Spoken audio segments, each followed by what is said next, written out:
Hello guys, మనకి రీసెంట్గా Mumbai Indians Delhi Capitals మీద మ్యాచ్ గెలిచిన తర్వాత ప్లే ఆఫ్స్కి వెళ్ళిపోయారు కదా. సో దీంతో అంతా బాగానే ఉంది, ప్లే ఆఫ్స్కి వెళ్ళిపోయారు. దాని తర్వాత వాళ్ళ టీం పరిస్థితి, వాళ్ళ పర్ఫార్మెన్స్ చూసుకున్నా సరే ఎక్సలెంట్గా కనిపిస్తుంది.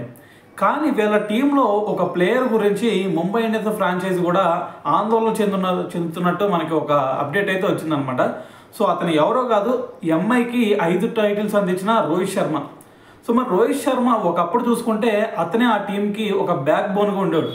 కానీ ఇప్పుడు పరిస్థితి చూసుకుంటే మరి ఆ టీంకి అతనే ఒక భారంగా మారే ఛాన్స్ కనిపిస్తుంది. ఎందుకంటే ఇప్పటి వరకు ఈ ఐపీఎల్ 2025 సీజన్లో మొత్తం 12 మ్యాచెస్ ఆడితే అతను కొట్టింది కేవలం 305 రన్స్ మాత్రమే.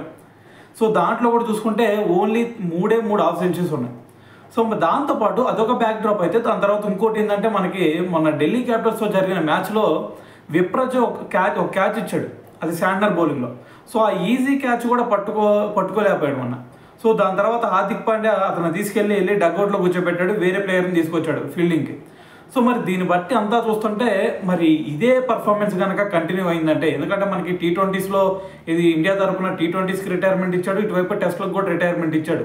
సో దాని తర్వాత మిగిలింది ఓన్లీ ఓడిఐస్ మాత్రమే. దాని తర్వాత ఇటువైపు ఐపీఎల్ ఆడుతున్నాడు. ఈ రెండిట్లో కూడా సరైన పర్ఫార్మెన్స్ ఇవ్వకపోతే ఖచ్చితంగా ముంబై ఇండియన్స్ ఫ్రాంచైజీ అతను కూడా రిలీజ్ చేసే ఛాన్స్ అయితే కనిపిస్తూ ఉంది.